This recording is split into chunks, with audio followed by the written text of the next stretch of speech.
Sure. Hey, everybody, this is Mark from Circle of the Dark Mother. This is our monthly meeting, and today we have the great privilege of having Brian Edwards come speak to us. Um, and he's going to talk about his path, his group.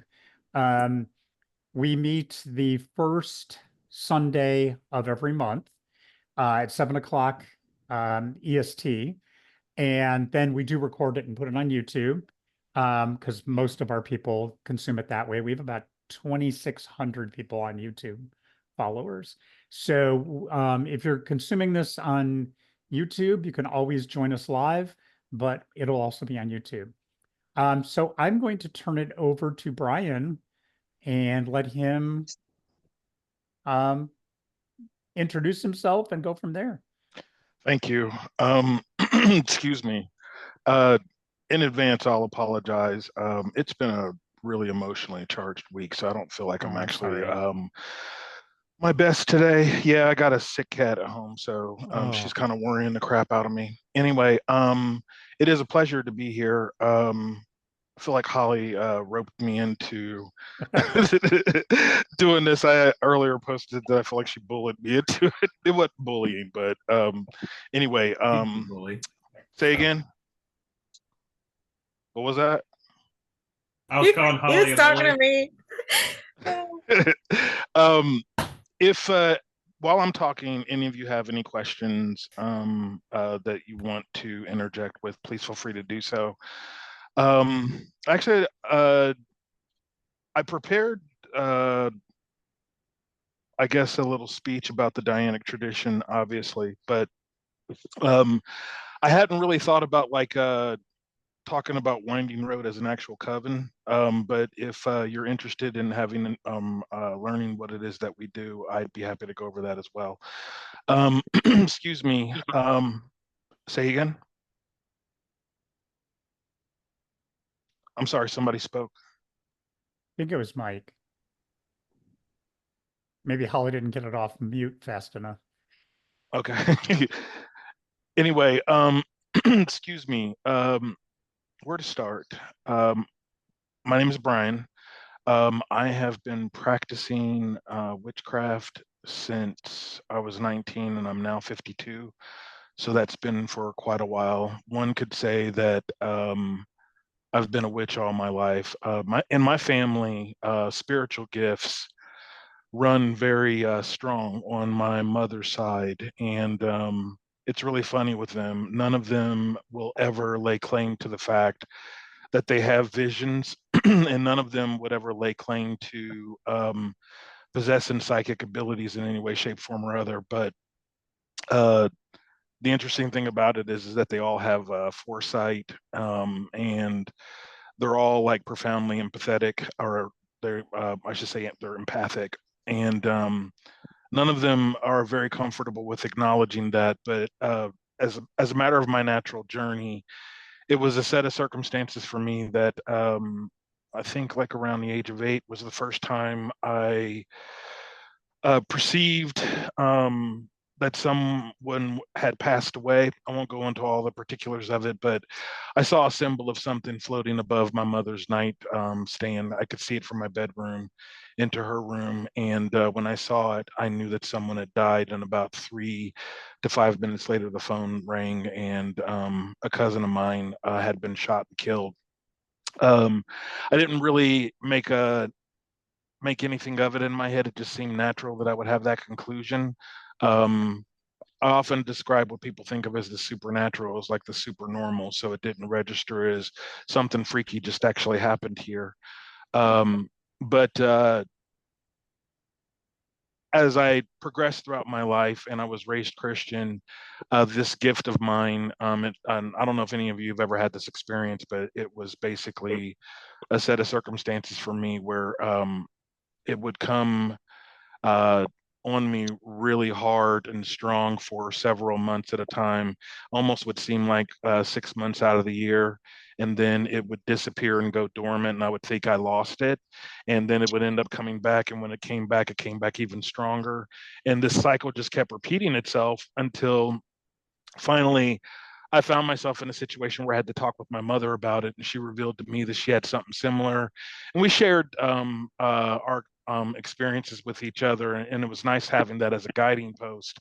But eventually, it got to a place and point where the level and the amount of it that was happening with me, I think it didn't make my mother feel too comfortable, so she kind of started withdrawing from communicating with me. But typically in like a Christian households or like going to church, they just run that through the understanding that you have the gift of discernment. And that's nice when you have that like term or terminology to apply, but it didn't really explain what I was experiencing. It didn't answer many of the questions that I actually had uh, for myself about these abilities.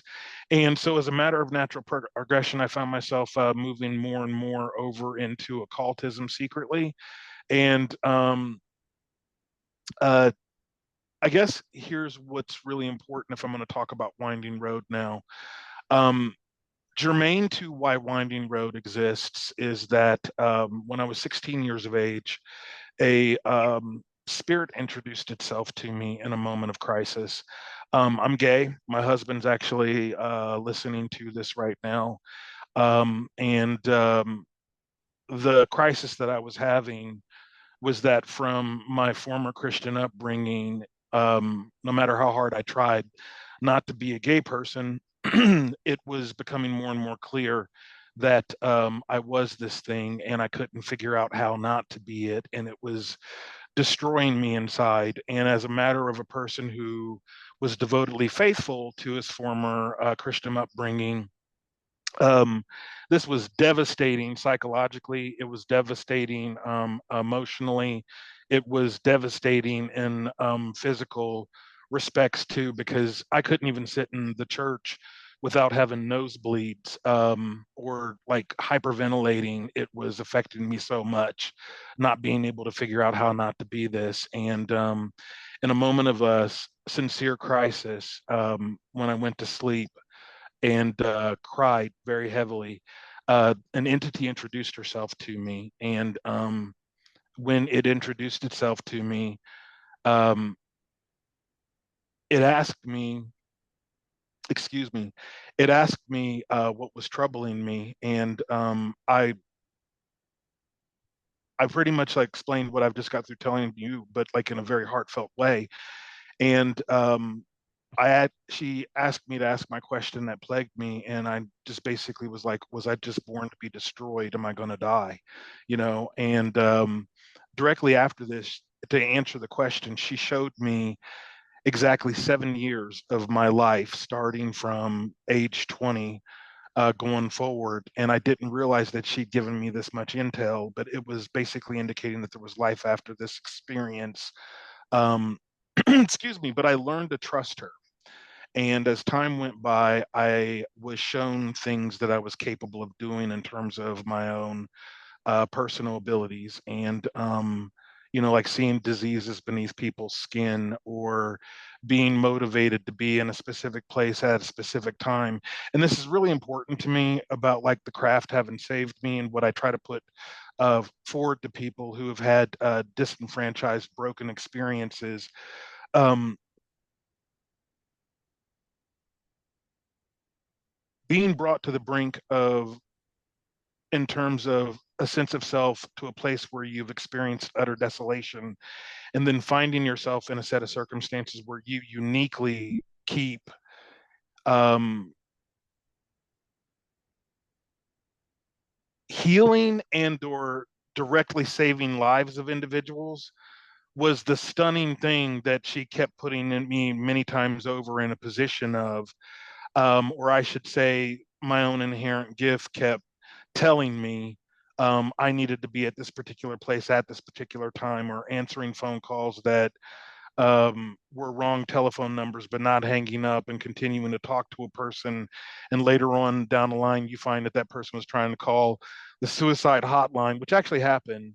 And they wanted to end their life, but here you find them in a position where they thought that it was a sign that they needed to kill themselves, and they couldn't quite figure out and this person told me this, they couldn't quite figure out why I stayed on the phone for approximately 8 hours and didn't hang up when it was a perfect stranger, and then called me back and said that I saved that I saved that person's life, and that they couldn't believe someone as kind as I was actually existed in this world and would take the time to listen to another individual.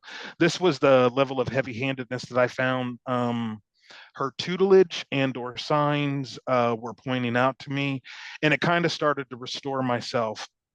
um,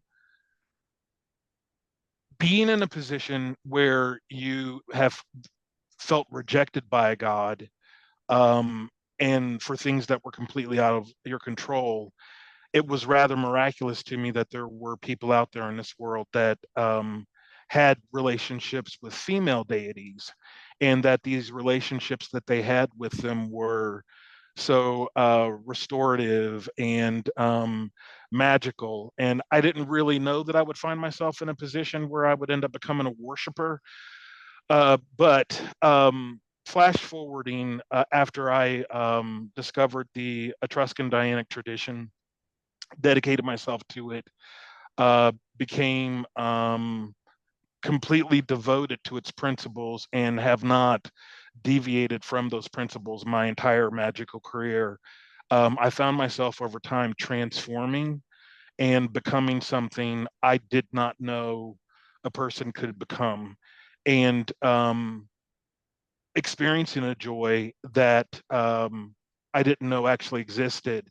And as I grew, and as I found more and more people being provided to me to share the things that I was actually learning, and that I found myself in a set of circumstances where, uh, for lack of a better way of putting it, grew in terms of like my sphere of influence. Um, and I am Reader's Digest versioning this, but when I say that these experiences were like nothing less than supernatural, they were. And when the time came, I was actually at work, and a woman who uh, was a brand new hire, she said her name was Valuta. And Valuta, when I heard her name, I knew it had some form of mystical puissance to it, that it meant something I couldn't personally in that moment define, but I meant to go on ahead and do some research later. I later on found out that the name Valuta actually meant goddess. But this person, Valuta, her eyes fluttered completely and totally out of focus, and she was inhabited by She Who Walks with Me. And when I am not in a position where I have or possess the ability to hear her, or I am doubting the message that's actually been given, I have many times in my life found that human beings are taken over as a vessel to impart information. And in this particular instance, Valuta conveyed to me that, or the thing that was sitting in Valuta conveyed to her or to me, that she was very proud of me. She was proud of the progress that I had made, but it was time for me to choose, and that I had to go larger, and that I had to go bigger, that I had to gather her people. And as a direct result of this message not only being conveyed to me through this other human being, but for the first time in my life, finding myself in a position where she not only bespoke me, but would become my husband later, I was. I was commanded to start Winding Road as a coven. Unique to how Winding Road actually is. Yes, it's an Etruscan Dianic coven, but the goddess was very prescriptive with me when she said, "Gather my people," which actually did not mean that these persons have to be Etruscan Dianic. They don't have to practice magic as I actually do, but to make myself available to them. And if I saw the signs, I needed to gather those individuals. So unique to Winding Road, where like typically most covens are small numbers of individuals. In physical meeting, we can be 4 people, 15, 20, 100. Um, at current head count, we are 207 in total, that gather in one way, shape, form, or other to worship. Right now, I personally have a restriction on the number of people that I can allow to come to Coven meetings, and this is because of a space requirement where I need a large facility. And I've kind of conveyed this as a concern to my members. It's safe to say that a lot of us as pagans have had a disenfranchised experience with the church. So talking to people about like the need to rent spaces or to be in a position where we can find a large space to be able to gather, that becomes an actual issue. Um, at a condo that we had that was like an amphitheater on the inside in many respects, we could have as many as like 115 people for a gathering. But this kind of became like a thing once we moved to the current house that we're in at this point. So I've deliberately tried to reduce our numbers to no more than 20 at a physical gathering. And I've kind of been thinking in terms of uh, rotating members in order to make certain that everyone gets a chance for real-time connectivity.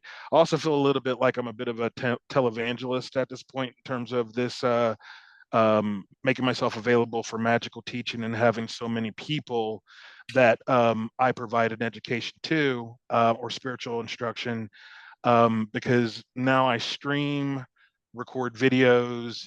I'm doing whatever it is I can in order to make myself as accessible to people. We have a website, a large metaphysical library where I've got, I think, something close to 60 books in it, with the desire to add additional books as time goes by. Um, and so there's physical instruction, there's online instruction, there's video tutelage that's provided, et cetera, et cetera.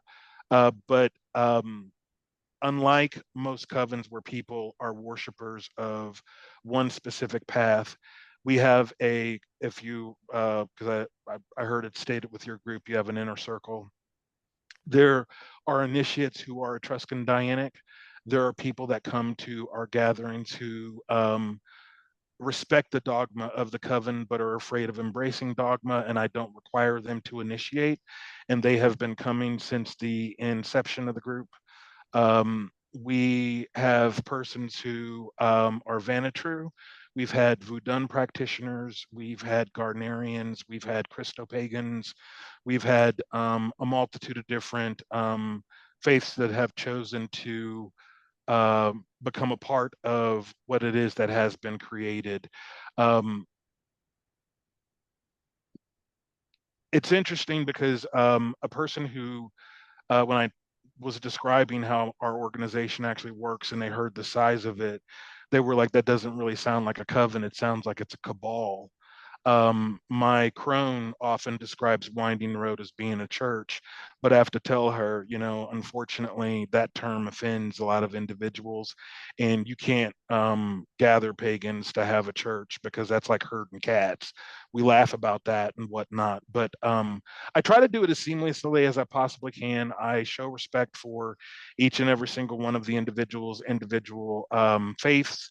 If there are high holidays or SBATs, excuse me, my apologies, SBATs or Sabbats that we are performing rituals on, I allow individuals to contribute what they wish to the recipe for the ritual that is being written. If there are no objections and no one wants to provide contribution, then the lessons and or rituals that are performed are strictly Dianic in nature, or they tend to be ceremonial in nature. Um, if that answers your question. Um, Largely because of the influence of the goddess in my life, I credit her for the honor of being in a position where I spent the last 15 years um, operating as a chaplain for 2 prison facilities, with the desire actually to have spread out to approximately, I'd say, 5 or 6, but that did not come to fruition. I've since resigned or retired from that. It's a lot of work, and I still have a day job. And I passed that blessing of being able to assist people within corrections onto a person by the name of Jana Vende, who is um, a priestess of Three Cranes Grove and who has her chaplaincy credentials as well. So that effort continues. I remain as a consultant for the Ohio Department of Corrections. So I'm still contacted by prison facilities to provide answers to questions and to be of assistance whenever possible. And so even though I feel like I've retired, I'm still on call. Does anybody have any questions over what I just actually stated before I start talking about the Etruscan Dianic tradition? I don't have a question, but I did want to say, first of all, your personal story is really powerful. So thank you so much for sharing that. And also, really love what you're doing with your group. It sounds awesome. I love, having different people of different traditions coming together with a common framework. So just really cool. I don't know if anybody else has a question, but I just wanted to say thank you for sharing all that. It was good. Thank you. I appreciate that. Um, so I'm sorry, I didn't mean to just like jump directly into speaking. Any other questions or any other comments before I start talking?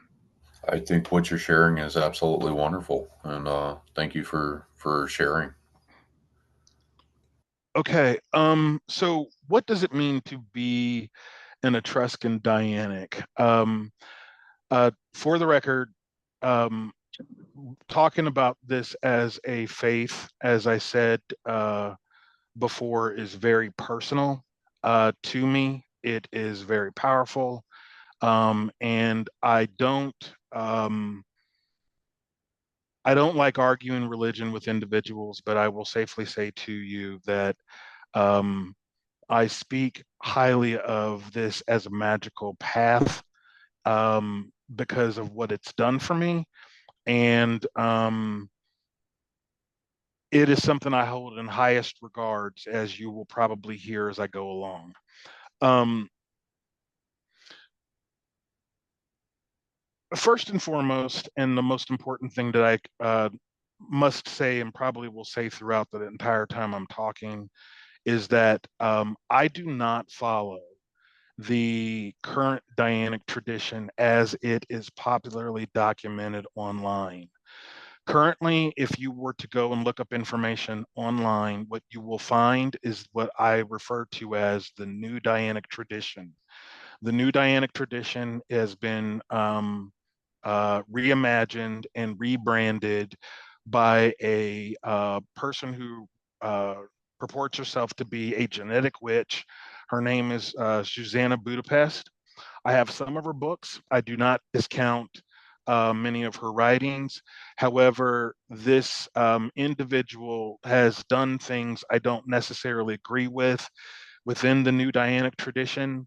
Namely, it has been reorganized and restructured in such a way that it seems to be wholly for women for the most part.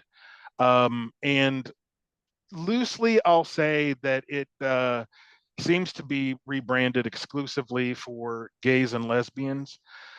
Charles Leland's original uh, doctrine that he put forward that became the Dianic tradition, or what I refer to as the Etruscan Dianic tradition or the old Dianic tradition, um, did no such thing. Um, it did not discriminate in any way, shape, form, or other where it came to a person's sexual identity. So, in other words, obviously heterosexuals and their sexual practices and the typical understandings that you will find in most magical paths with regards to fertility and fertility rites, obviously documented. And following when it came to its understanding of uh, traditional understandings of roles for men and women, and specifically for the time being, I'm going to say sex magic, and for sexual practices that may occur within magical systems. That, of course, is denoted. Um, Unique, however, and very different when it comes to the Etruscan Dianic tradition and even Susanna Budapest's tradition. uh, to a certain degree, um, is that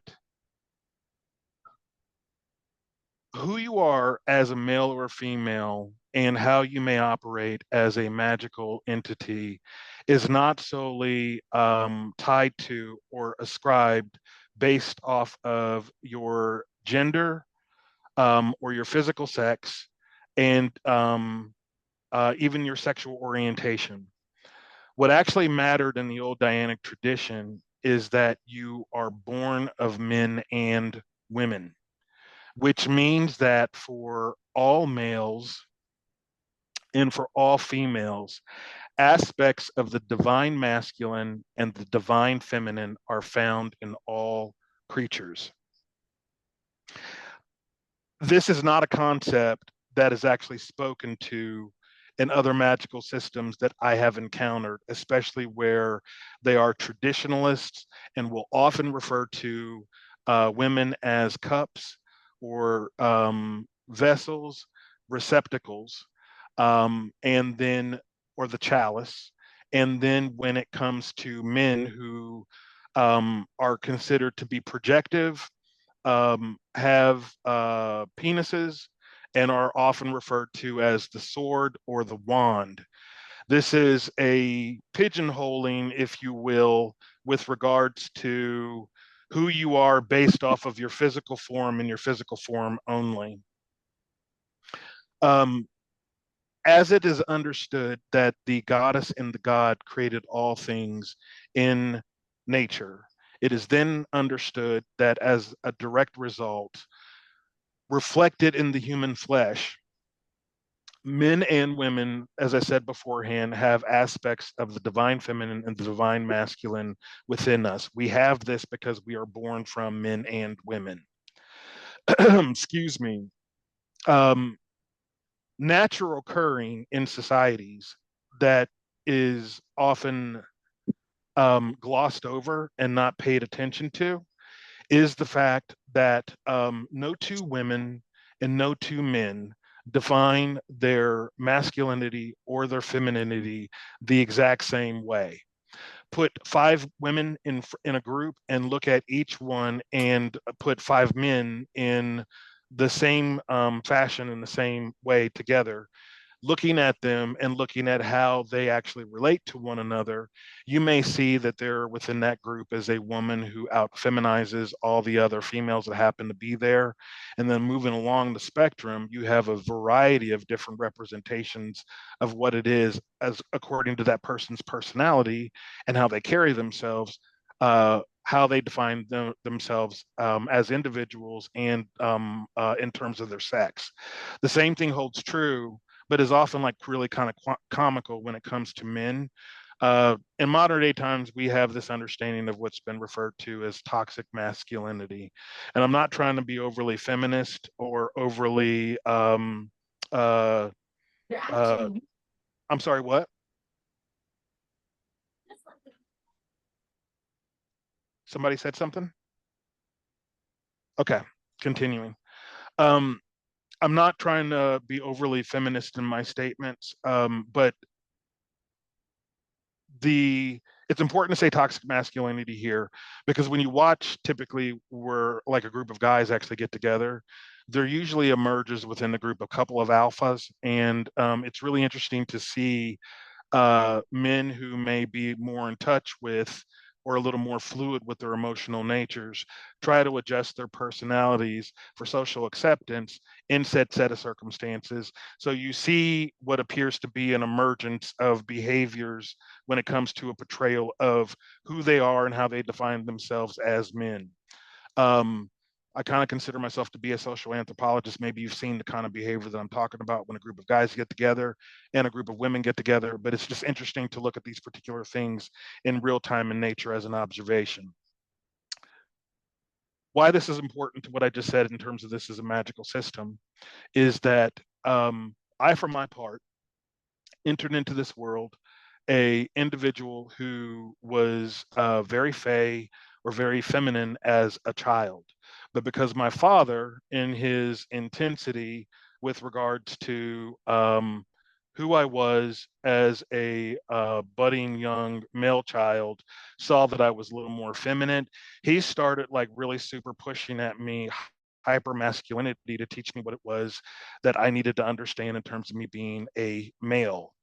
So I have a extraordinary healthy dose of the masculine in me because of the way that my father addressed his concerns with having what he thought was going to be, or what might turn out to be, a gay son. When it came time for me to learn about the Etruscan Dianic tradition, one of the first challenges that I actually encountered, or I should also say, one of the first blessings I actually saw in this as a religious faith, was that if you have a natural understanding of yourself being a male and being masculine, it becomes necessary that I embrace, and this does not mean I'm saying that a person has to develop homosexual tendencies. I'm actually talking about divine aspects here. If I have a healthy dose of the masculine, it becomes necessary for me to embrace the gifts that I also receive from my mother, those things that are of the divine feminine, in order for me to be a balanced person. What this means is that I can switch from being a person who can be a wall of uh, a wall that's damming back all that heavy water. And I can very definitely move through this world as any man is required to do so, and can hold himself accountable as society typically dictates a man to be, but also give myself permission to touch upon emotion that typically you only see safely being expressed in groups of women, or often if a man has in society, if he is expressing entirely too many emotions, this is my apologies, this is met with deepest criticism. um, it's necessary that I embrace these things, because one of the principal tenets is that aspects of the divine feminine and the divine masculine have to be developed within each of the magical practitioners. Namely, this being put forward because you want to be capable of presenting various forms of magical polarities or magical energies. And I found that to be a unique concept, because Columbus had more Gardnerian groups than anything when I first came out in the 90s, both as a gay person, but also as a budding witch. And I found it really interesting that the material that I began to read, which went categorically against what it was I was seeing in other traditions, men had magical roles that were based off of their masculinity and their gender in magical systems, and women had the exact same thing. Unfortunately, also, what you also would find, and this is also said respectfully, what you would find at times was conflict that would exist in these covens where these gender roles were actually present, because men in traditionalist magical systems typically have a problem with the fact that the craft tends to encourage women to embrace their strength, to because the goddess always exists and the god always dies. While the power of the god is powerful and it is present, men are to a specific degree requested to respect said high priest, maidens within groups, et cetera, et cetera. And when you find yourself typically moving in a world where masculinity and femininity are at times at war with one another, like we now see currently in this society, this can be reflected in Gardnerian or traditionalist groups as a whole. But within the old Dianic tradition, this is categorically denounced, because having stated that the divine feminine and divine masculine have to be cultivated within both entities, at the end of it, you come out understanding that none is greater than any other. None may be bested, or what's the word I'm looking for? None may be bested or subdued based off of uh, the body you're born into, that a deepest respect actually has to be had.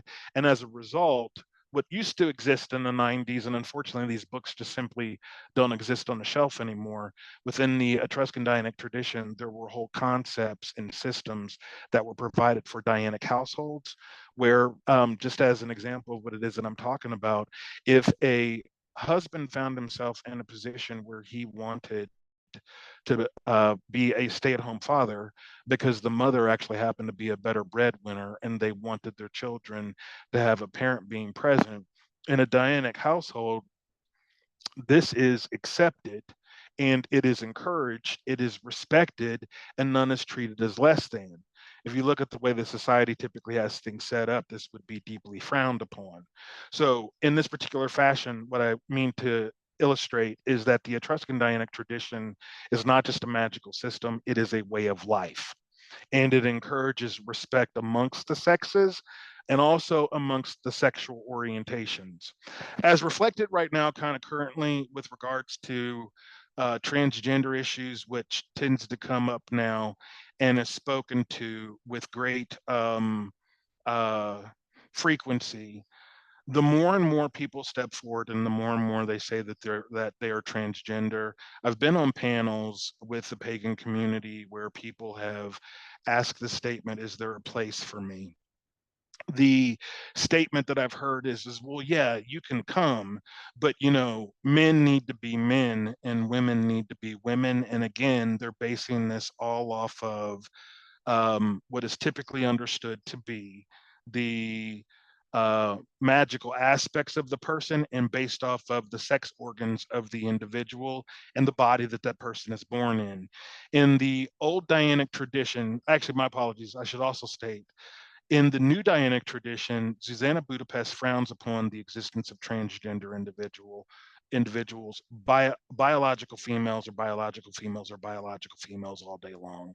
In the old Dianic tradition, based off of its original tenets, there is room for and a place for the existence of transgender individuals because, as I've already just gotten through illustrating, we are all born of men and women. So it is understood that aspects of the divine feminine and the divine masculine exist in both male and female.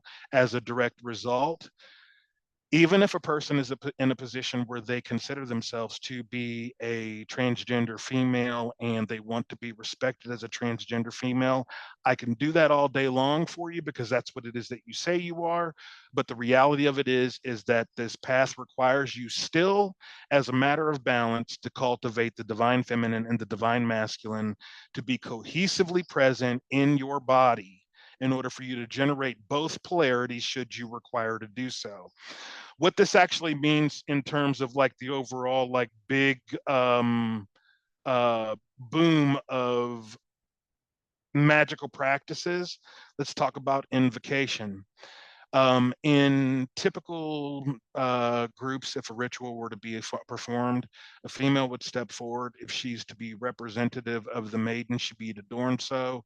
If she was required to be invoked, then she would be invoked with the goddess. If a person was to step forward and to be the mother or the crone, again, adornations would be provided to this individual. They would be made to say specific words or whatever, and this individual can then be invoked and the goddess becomes present. I have, as a matter of many an argument with individuals, been challenged by persons where they have said to me they wholeheartedly disagree with what I state are the magical principles of the Etruscan Dianic tradition, and they believe in the traditional norms that men are only capable of being invoked with the god, and that only females are capable of being invoked with the goddess. I have many times over, as a matter of my magical path that I have walked, proven over and over and over again, even in groups where I am not the coven leader and I've just simply been invited, I can walk into a space, and if the goddess Hecate is called upon, or any of the female goddesses that are a part of the Etruscan Dianic tradition are conjured, because I have hollowed my vessel out appropriately in order to manifest the aspect of the divine feminine to match and to meet the energy I'm inviting in. I have watched women be bypassed, and I've had the goddess brought directly into my body, and it's just kid tested, mother approved. Um, no joke intended, but that was funny in this particular moment because we're talking about the goddess as a mother. Um, yeah. Alternately, if I need to hollow myself out or become the vessel for the god, my natural alignment, because of me being male, allows that to happen. But it becomes necessary as as a matter of this system that you become an appropriate vessel in order for this to take place. Alternately, I have led women through meditations who believe that, again, according to having learned in the Gardnerian tradition, or these other traditions where traditional gender roles are the usual. Um, the After the meditations have been provided and the appropriate anointments have been performed, and I ask for them to bring forward those aspects of themselves, whether they're heterosexual, gay, lesbian, bisexual, whatever, to allow for the divine masculine to step forward within them, the most beautiful and the most effeminate of females I've seen become inhabited by the god. And they've been stunned many times over that this is something that's possible. It just requires lots of preparation and lots of work and dedication to becoming a balanced individual. And see, to me, this is where we give lip service typically within the pagan community about becoming balanced individuals, because not only is it necessary for you to be balanced in terms of what we have uh, obtained from, in terms of genetic material from our mothers and our fathers, our progenitors. Um, it becomes also important that we be balanced in terms of ourselves representative as elementals. And there was way more intensity, in my personal opinion, according to the methodology introduced by Charles Leland. Um, there was way more intensity to the understanding of what it means to be an elemental and what it means to work with the elements. My coven members have many times over accused me of being a difficult taskmaster when it comes to what it means to understand yourself as the elements earth, air, fire, water, and spirit. Casual people will throw out the usual, and I say this respectfully, tropes. These are heartfelt answers at the beginning, but they're tropes at the start because the intensity hasn't hit the person yet of what I mean when I ask the question, how are you like earth, or how are you like fire? How are you like water, or how are you like air? The average person, when it comes to earth, if they happen to be a woman, would be, oh, it's the goddess and it's fertility, and I'm able to connect with that because I'm a woman, and it's motherhood, and it's life, and all of these things are true. But we have to take deeper dives when it comes to the understanding of the elements, because when you embrace the deeper dives, and this is the challenge that I present to people, the Etruscan Dianic tradition presents to individuals absolute responsibility and accountability for one's self.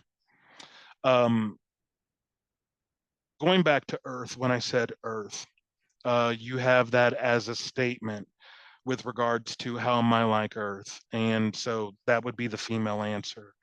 Um, as a matter of like having medical books and looking at material, we have gallbladders, and depending upon the casual diet that the United States citizen has ingested, you have right now rocks developing in that gallbladder, and at some point in time, those stones are going to have to be removed. Many of them actually quite beautiful when you look at them, but your body has the actual ability to generate rock. This is a representation of the human being has the ability to be like Earth. Um, by the same token, looking at the science of individuals shedding skin, we shed skin cells every single day, and this is often what we encounter as dust in our homes or dust in environments. Yet again, another representation of Earth. So you have that in terms of the physical. Um, Looking deeper, however, a person may come to the conclusion that in being Earth, there are times we recognize that we have the or possess the ability to be profoundly steady individuals, um, and that we're constantly in motion, that we're constantly growing, that we find ourselves in a position where we need to go cold and dormant. Um, and these are things that we may have to do as a matter of like choice and purposely motivate ourselves in the direction of doing. Alternately, one can find that as a matter of them being like the earth, that they are quaking and that they are shaking, that the foundation or the firmament of their existence can be rocked to a point that it is not steady and it is not capable of being so. This, in terms of the material that I read as it relates to magical principles, begins to ask oneself the question directly afterwards: how is it that I have lacked earth at time periods in my life? And what exactly is it that I could have done in order to provide myself this particular element? How have I, at specific points in my life, had entirely too much of this? What was the effect and the impact that this actually had on my existence? If we look at astrology, astrology has elemental associations with each of the astrological signs. As a result of these uh, natural born influences, we can have particular leanings towards specific things. Alternately, however, dependent upon how it is that we are born, we may lack entirely elemental aspects in star charts, and you can see the effect that's borne out. And I've had people that were brought to me that when I began to force them to look at what it is that I'm talking about in terms of elemental influences and how this or the lack thereof, how it may have like wreaked havoc in a person's life, they went and did further research and discovered that, like as for example, again, because I just got through saying Earth, there was no Earth natural occurring as a influence. And this provided an understanding for them why it seemed to be that they made the poorest of decisions in terms of their lives and the impact that that may have had. Now, again, I understand loosely that we're talking about powerful and respectable astrological um, influences. But in the same breath that I say this, there's also choice. And I think it's possible for people to recognize when they're making poor choices. But this person that I was talking to, ended up indicating to me that they deeply appreciated the fact that I had gone at them and hammered at them as a matter of like self-reflection or introspection, this system, because what they discovered was the need for them to cultivate earth for themselves. But earth, as a matter of them not having a natural occurring, seemed to be problematic for them. But because they had water as an actual influence, what they decided that they needed to cultivate for themselves was ice as a firm place to stand on in order for them to give themselves grounding, which I gave them some incredible kudos for taking the time to reflect upon that and to work on something that actually slowed them down in terms of their mental processes and gave them something to focus on in order to course correct many of the life choices that were being made as a result, they thought, of life choices, as well as a lack of astrological influence to provide steadiness. So what I mean by this is that there is a psychology that actually begins to emerge when one does deep dives into um, the understanding of the elements. And then once you have a firm grasp of yourself relating to those specific elements, that's when the magical concepts then begin to become applied, where you can manipulate the element inside yourself and join it with an element outside of oneself for a profound magical effect. Now, there's only a small number of individuals who happen to be here that are a part of my group. And I saw that there is a person who is a part of my life and who I had the pleasure of teaching inside of prison. As they will account or attest to you, I speak eloquently and with passion about these things because if one wants to be on the path towards power, and if one wants to be in a position where one wants to exert influence over these things outside of the self, that level of self control demonstrably, when I have shown this to them, has produced miracle after miracle where people have been able to see with their own two eyes tangible forms of actual magic, not a visualization, sometimes felt on the flesh, sometimes felt within the physical form, sometimes seen directly with the eyes. That's what I like to call like kaboom magic, when you have the ability to see it and you can't contest it. You could think you're crazy, but the reality is that it actually ended up happening. But you can't get there without self-control. And to that end, I don't think that the Etruscan Dianic tradition is an easy path to be on if you happen to be a lazy person. You have to be willing to put in the work when it comes to these magical concepts and systems.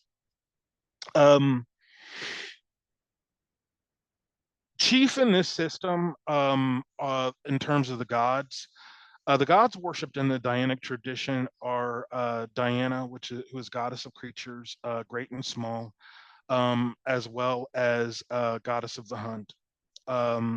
We have Hecate, who many already know, which is the goddess of the crossroads of change and choice, keeper of keys, most high honored, and who I am devotee to. I could just keep going on and on and on about my relationship that I have with the Lady Hecate.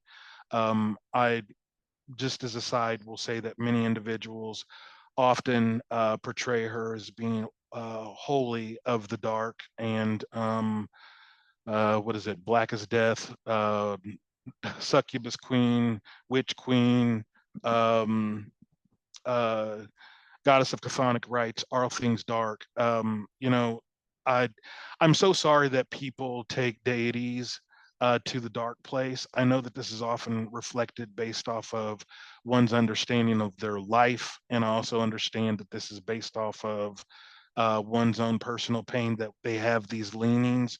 But the goddess Hecate has always appeared to me as the bright one, and she has been nothing but a rescuer and a divinely powerful influence in my life. I can't speak highly enough of the relationship that I have with the goddess. I also can't speak profoundly enough about the divine protection and the influence that she's given to me.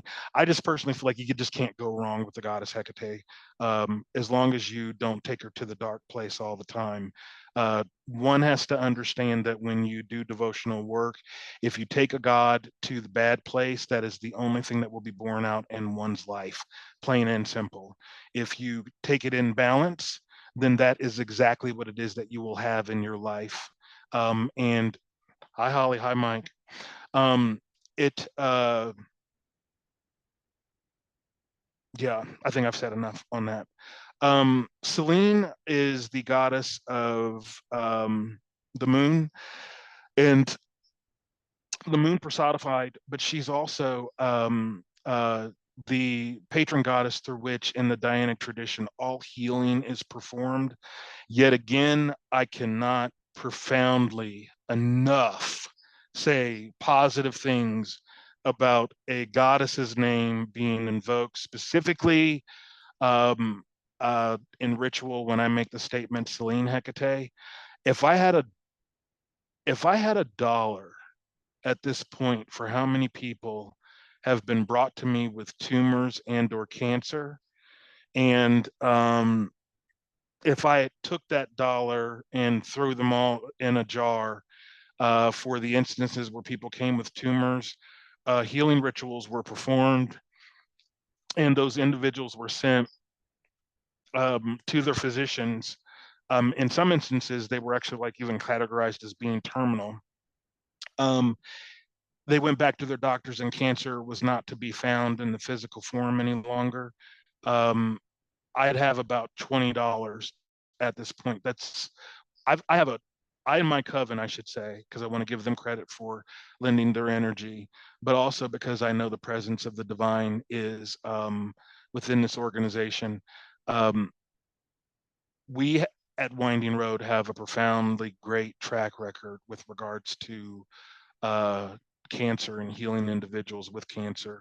Um, if you ever have an ailment or there's something terribly wrong, take the time to get to know that goddess, do your deep dive research. Definitely pay homage to her. And when the time comes, if it becomes necessary to ask for healing or blessing, she's profoundly giving with regards to that. Kernonos is also featured in the old Dianic tradition. Um, Someone asked the question because I stated that Charles Godfrey Leland uh, uh, founded the Dianic tradition, the Etruscan Dianic tradition, or the old Dianic tradition, out of Strega, how an Italian system of magic features a Celtic goddess.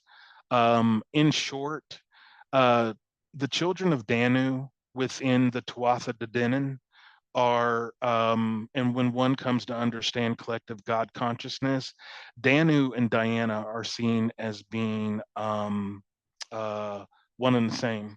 And to that end, collective God consciousness is featured within the Etruscan Dianic tradition, and it's encouraged to, at least academically, respect and to appreciate the fact that uh, what's the word I'm looking here for? Respect for all deities must be provided, even if you do not respect the practitioners and the followers of said god or goddess. Ultimately, by the time I got through understanding collective God consciousness and collective consciousness as a whole, to worship one deity is to worship one is to worship all, essentially. To understand one of man is to understand and to love all. At least that should be the goal. And again, this is one of those things that goes to a way of life. um, Thank you, Gary, for the gross picture change on screen. I appreciate the laugh. You just broke my concentration. Pan is the last god in the old Dianic tradition. He is Lord of the Wildwood and Lord of Music. But he's also considered to be the Lord of Chaos. And in many respects, within the Etruscan Dianic tradition, he is the Loki form of creature, comparatively, that most people actually think of when you think of a god of chaos. Most people actually typically go to Loki. Pan's also an individual that is featured this particular way. Um, excuse me. Uh, Spending time with and understanding the nature of chaos, and that chaos will be featured in one's life, and inviting the essence of Pan into one's existence to navigate that. Ultimately, one is left with the feeling of understanding this simple truth: that when tempest tossed, embrace the chaos. Do not try to fight it. Try to move within it, about it. Do not let it crush you. Surf it, in other words, and ride it, and you come out the other end. These are stabilizing influences that are found in the worship with these deities. All nights within the Etruscan Dianic tradition are considered to be nights of power, namely, every single day of the week, a specific deity is supposed to be honored and worshipped Monday through Friday. There are specific time periods or phases of the moon where each one of the deities who I just mentioned are worshipped and they are honored. Um, as a matter, however, and I don't know how much time I actually have, but I'm going to assume that I'm finishing this anywhere between now and 8:30. Um, as a matter of magical tenets and ethics are concerned, the Dianic tradition is not Wicca. it has dogma for sure, but Wicca, let's be clear, was founded by Raymond Buckland and introduced as a religion to the United States through his efforts. He's considered to be the forefather of modern day witchcraft here in the US.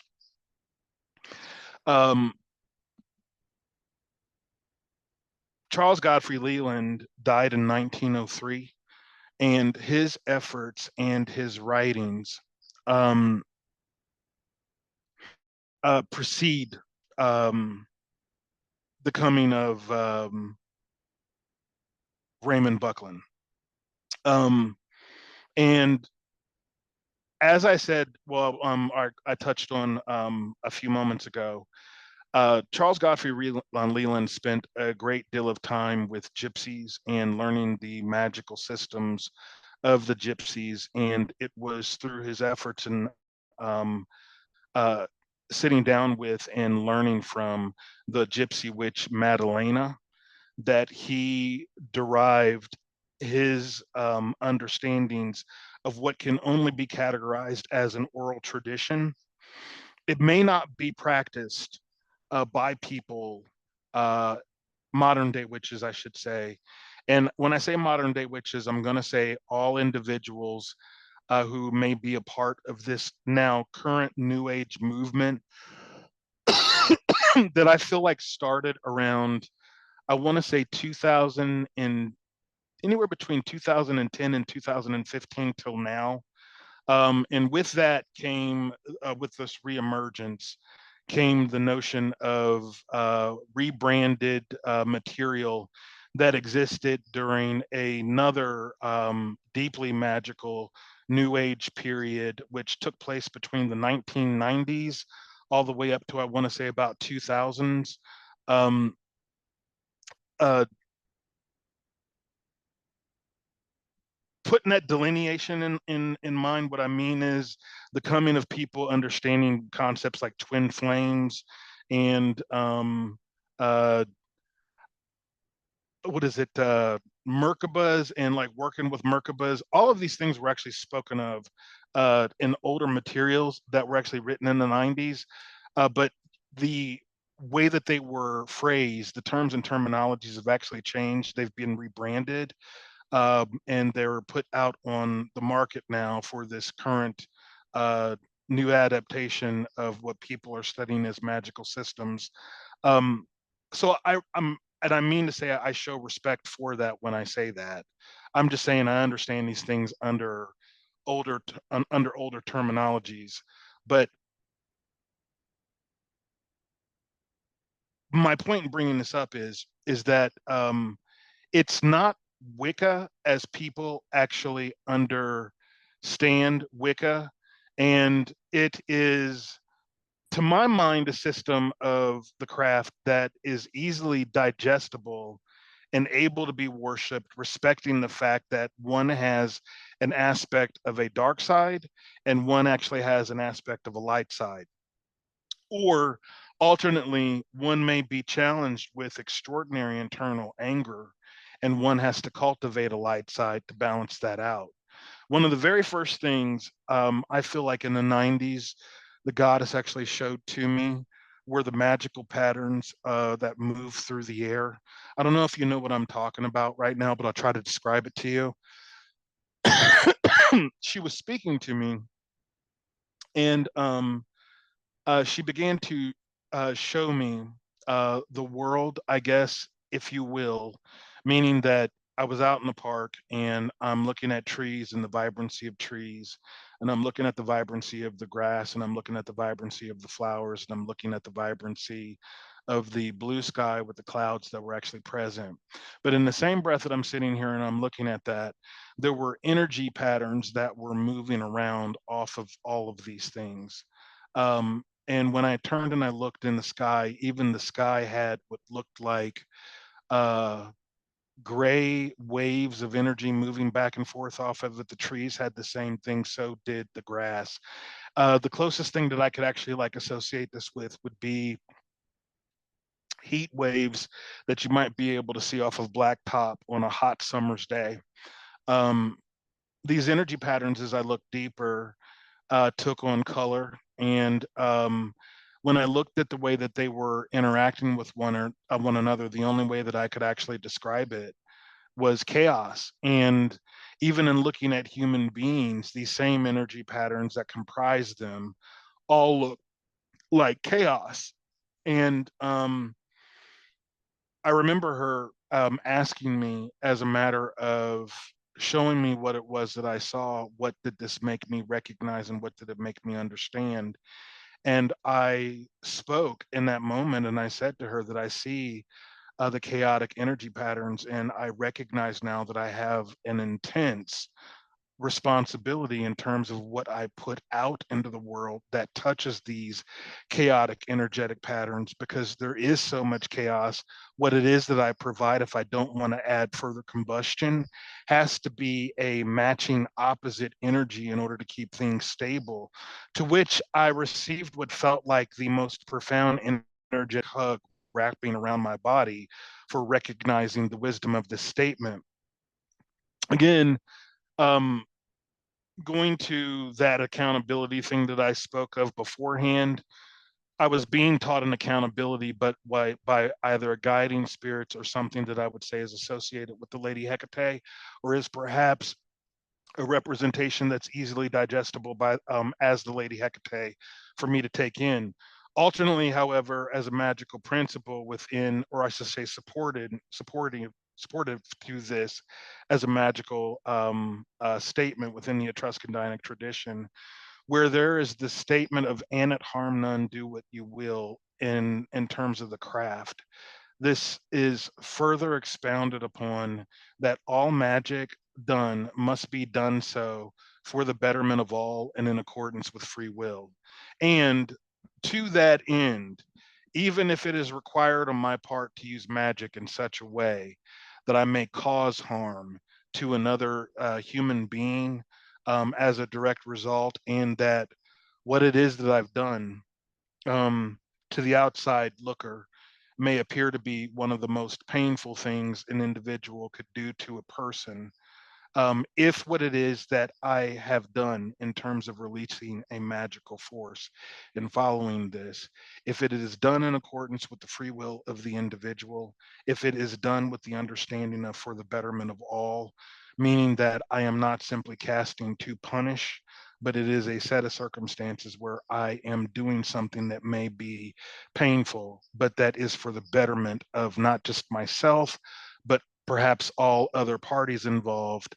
It respects what one understands as karma, while also working in accordance with the individual who may be the subject of the magic's dharma. Um, excuse me. The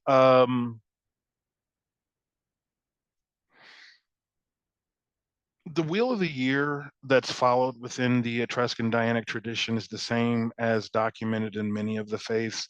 Most modern day magical practitioners who practice the craft follow the wheel of the year as introduced by Raymond Buckland. Um, it's really funny, however, because I often point this out to people. There was the reference to the wheel in old magical texts, and I'm talking about magical texts that would be considered British European, and not typically the magical text that might have started once Gerald Gardner came to the United States, or when Raymond Buckland came to the United States and introduced modern day magic.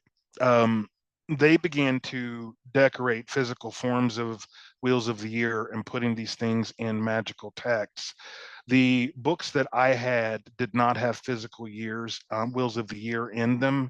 It's just really interesting as modern day time has come along. When people ask the question, what wheel of the year does the Etruscan Dianic tradition follow? In writing, It mostly follows the Will of the Year as documented by Raymond Buckland, and the Will of the Year is documented by Gerald Gardner. But in terms of writing material, I make that statement. Wheels of the Year, I do not believe in terms of physical documentation. They did not start appearing in books of text for you to be able to see a physical manifestation of the wheel where it's quadrated, in order for you to be able to see what needs to be practiced at what intervals, until much later. Um,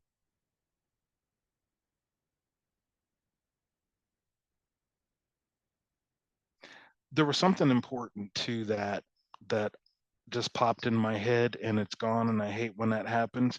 And that's the curse of not actually sitting down and having a written speech, so you stick to talking points. My apologies. I'll come back to it if it occurs to me. Um, I haven't said what I've stated in the overall thus far. What I am trying to indicate to you in terms of a faith, not just a system of magic, but a system that you could consider is able to be applied in one's day-to-day life, is able to be applied in uh, magical circles, is able to be applied in uh, so many different facets. I don't think at this point in time I can ever say I'm not in some way doing magic 24/7 all the time. It is actually a way of life for me. Um, I don't require the members of the coven to be as intense with it. It's just that I personally have found value in embracing and applying as many of these magical concepts in my day-to-day life, even when I happen to be at work. And I've discovered that it profoundly increases my joy. One major distinction I also forgot to state about the Etruscan Dianic tradition, I will state now.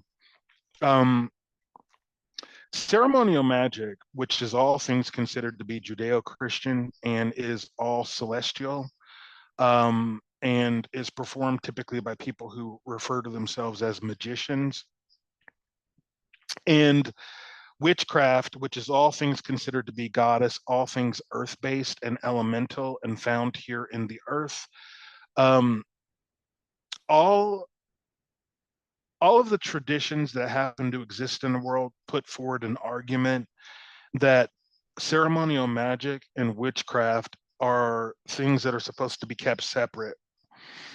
I, when I first came to the magical community, the pagan community years ago, knew immediately the first time that was being stated to me that someone was lying and that someone was wrong. I mean, just using common sense, if we're all born of um, this earthly realm, there is seen visibly in nature that male and female combine and produce things. It produces life. Um, and exactly, it's interwoven. But the thing, and I'm speaking to what Richard Crow just wrote, the actual thing is that if you were to talk to a ceremonial magician and you were to make that statement in the most arrogant of ways, they would denounce what it is that you're stating and try to provide you academic data as to why they feel that that's the case. There are, excuse me, covens and current spiritual leaders that feel the exact same way about witchcraft. The thing about the Dianic tradition, and I credit, uh, excuse me, both, what's his name, say it, Charles Godfrey Leland for this, but also Raven Grimassi. Um, what they prove, or these two individuals as leaders have proven, I say it for the people in the back. I say it for the people in the back. Okay, I gotcha. Um, uh, anyway, what they proved or what they established is categorically a system that technically, even though Charles Godfrey Leland introduced it someplace between or prior to his death in 1903, this tradition being established.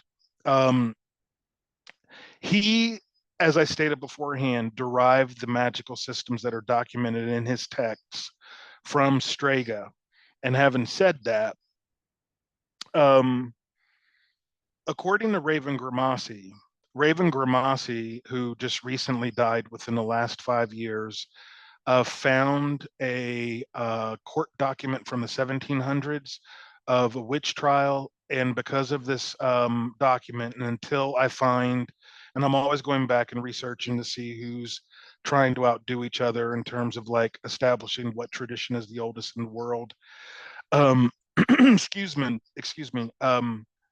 Raven Grimassi established through his court document, as far as I know, and I have been checking this now, I want to say the last like 7 years, and it has not been disproven yet with another court document. He has established that Strega or Stregaria, which is gypsy magic or old Italian folk magic, um, is the oldest oral tradition in the world. And that's based off of the court document that we state this.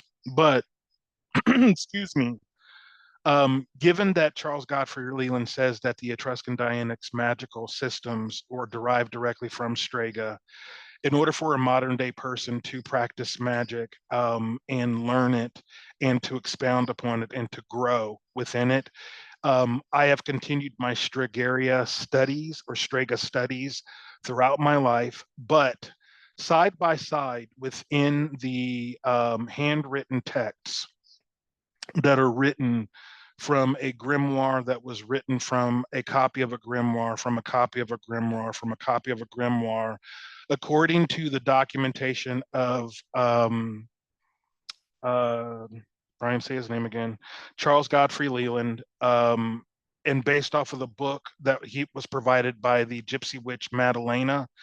What you're looking at is what is said to be a handwritten tome that has been passed down from time immemorial. So it is quite ancient. It is quite old. Um, but written within its pages is a system of magic, which, according to Raven Grimassi's Italian Witchcraft book, he was able also to get a hold of the grimoire of the gypsy witch Madalena, or a copy of a copy of a copy of a copy of the grimoire of the witch Madalena, as documented in his book Italian Witchcraft. And what you will find in that book, side by side one another, is a system of ceremonial magic and earth-based witchcraft seamlessly connected with one another, uniting what one can consider to be the divine feminine and the divine masculine together.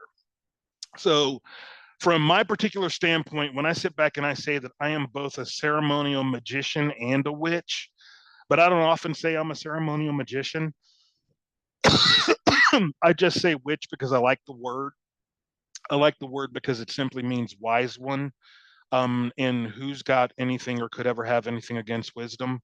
My point that I'm saying is that I find it really refreshing to put two people that, if they disbelieve that these two systems can work together, do your own research and you'll discover that you're woefully incorrect.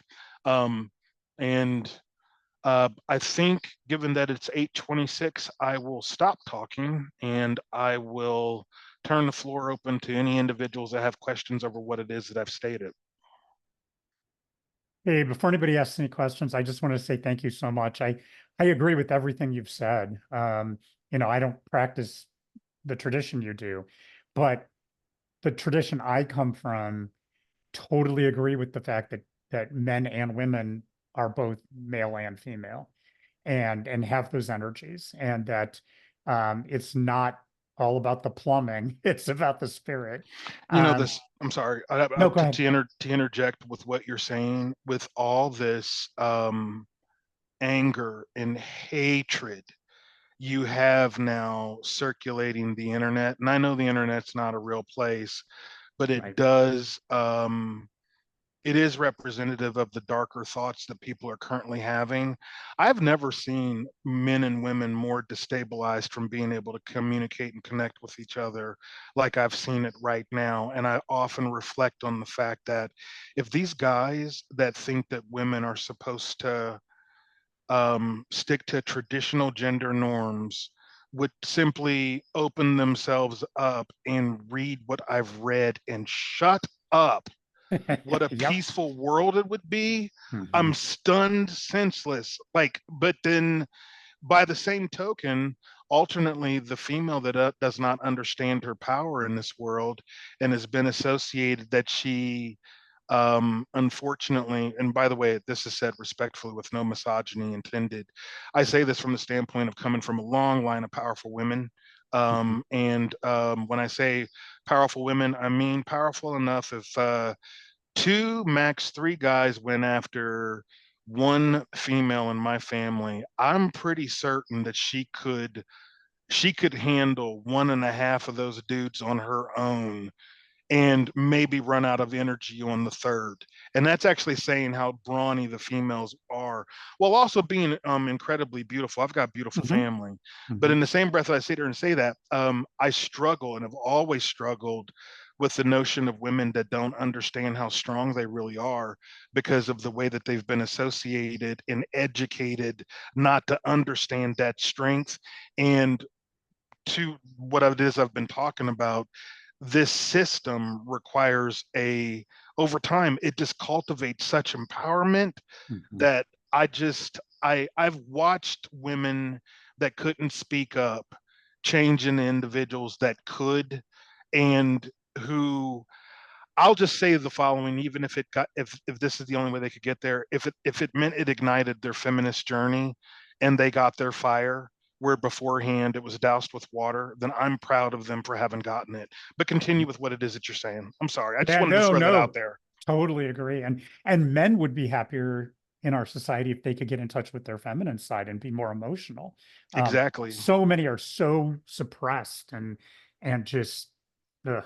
But also very happy to hear what you said about, well, balance, and then especially you know um ceremonial magic and witchcraft, because I totally believe in combining, what would be considered more ceremonial with more earth-based and more intuitive movements instead of the rote of ceremonial magic. Um, and personally, I do a little bit of both. I come from a Kabbalistic background, so I do have some amount of a ceremonial kind of structure. But then in the midst of that, I do a lot of, spell jars, candles, whatever works really. So Yeah. just really, really loved everything you had to say. So I just want to say that thank you. And I'll turn it over before I talk too much to others for questions or comments. Any questions?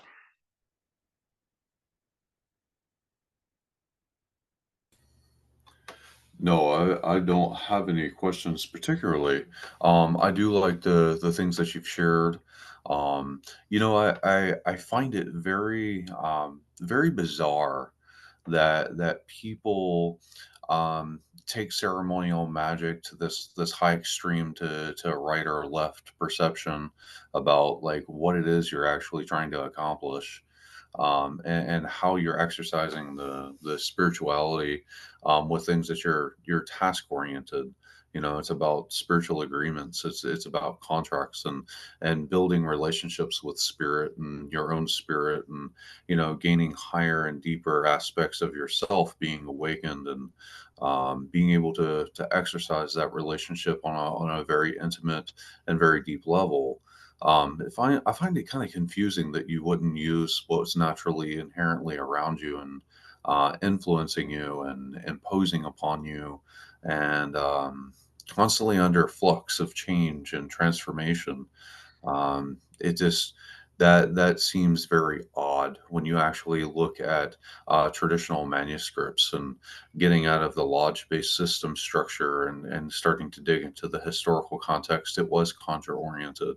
Hmm. What we consider the ceremonial magician definitely it is the witch of what we understand. Maybe not from the context of modern day Wicca, but as ritualists, as practitioners, I find that it just seems very peculiar. And for those that do practice in their own way, all the blessings to you, whatever works for you. But I like what you shared, and thank you for your time. You're welcome. I'll leave it with one thought because you touched on it. I think what we're talking about, while there is learning and an education in both systems, I find that ceremonialists and lodge workers really focus a lot on the academics of it. And it's almost like the mindset of a person that gets like really impressed with their credentials to the point that like because they have said credentials and they've gone through all the aethers and they've performed all these various rituals and they hold like various statuses within lodges, the academics around that I feel like is what causes most of the people within lodge work to turn their nose down at those individuals that practice this particular way.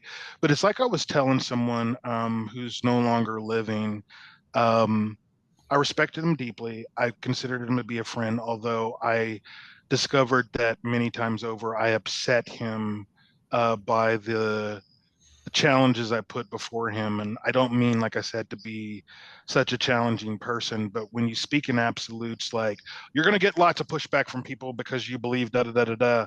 And I counter you with proof to the point that you get stymied and you feel like or he felt like I couldn't respect him or wouldn't respect him. But then I later on, shockingly, this person that I'm referring to, after he passed away, I was invited to go and look at his library. And I discovered I had apparently actually touched him enough to the point that he went out and got his hands on various forms of the books that I recommended, proved categorically that what his individuals that taught him within the lodge structures was Mhm. wrong.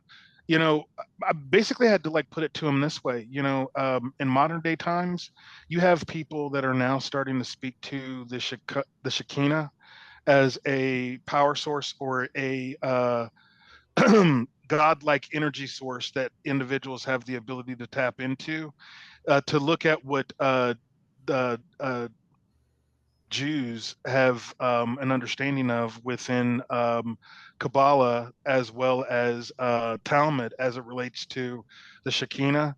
That is considered to be the divine feminine half of God found in the earth. And that was the argument that I presented to him in order for him to understand this notion that he looked his nose down on those individuals I considered to be the earth-based practitioners. They are, and to my mind, whether it's a person who, and again, earlier I said collective God consciousness is a part of it. I can say I name it Hecate, and I can say that I love Hecate, but I also must academically understand that I access through Hecate the Shekinah, and as a or Shekinah, and as a direct result of that, I find myself in a set of circumstances where I'm able to work with those things that are considered to be celestial. And Mhm. you can't discount that if you are in a set of circumstances where you embrace these two things and see them for what they are as academic principles. But yeah, there's just the attitude typically is just that um how do they put it, we work with the elements that created the elements, and for that particular reason it's almost like they look at witchcraft practitioners as uh the dogs the dogs of magical system workers. And I find it laughable, and Yeah. I'm still able to hold my own in magical study. And they've been like, how do you know all the stuff that you know? And you should be like a part of a lodge and whatever else. And I'm like, no, I think I'm doing really good in terms of holding on to my humility over here. I think I'm going to continue walking down this path that I'm heading down here, because I Yeah. also recognize you can get too full of yourself, and in the process you can end up like shooting off your nose despite your face. But herein is my little diatribe. Yeah, I mean, it wasn't logic-based systems. It was not initiatory lock behind a door experience to access spiritual qualities and spiritual nature that's naturally inherently invested within us. It was given from a master student from a manuscript, which is exercised, right? I mean, these things are part of our natural world that we're inherently awakening. You know, it is it's laughable to me as well. When they really start digging into the truth of what was actually exercised, and the more that they actually put it to work and not theoretically talk about it and actually exercise it, the more witchcraft they'll start doing. Yeah. It's been a pleasure, you all. Holly, you are not allowed to bully me any further. I will not be taking any additional requests to put myself out there. The answer is no, lady. I do what I want. No. No. Thank Goodbye, you. y'all. You're Bye. so cute. Thank you. Bye. Thank you. We're really glad you came, and really good stuff. So I'm glad you did come, Heather. You're invited over for coffee whenever she can wrangle you up. She says she wants us to meet personally, so I'd be happy to do that. That would be great. That'd be great. Okay. We All we right. actually have a lot in common, even though we've come at it from different angles. I mean, as I said, everything you've said, I totally agree with. So Well, I'm glad. Looking forward very to talking cool. with you. Yeah, me Looking too. forward to talking with you. All right, you guys, good night. I've got something to cook so that I can feed myself here. You all take Okay. care. Thank Bye-bye. you, and I hope your cat does okay. Richard, is it possible for me to get a copy of this recording? Someone requested I get a copy of this if you're going to post it someplace. Do you post the video afterwards? Yeah, No. yeah, I'll be posting it on YouTube, so I can send you the link. All right, thank you very much. I appreciate it. Absolutely. All right, Absolutely. bye-bye. Thank you. Well, thank you all. Next month we'll have another meeting, but I don't know what we're doing yet, so I'll let you know. But this has been great, and thank you, Holly, for your bullying. It was definitely worth it. So thank you. Whoops. Okay. Well, you all take care and have a good night, and Good night. talk to you all soon. Take All care. right. Bye bye.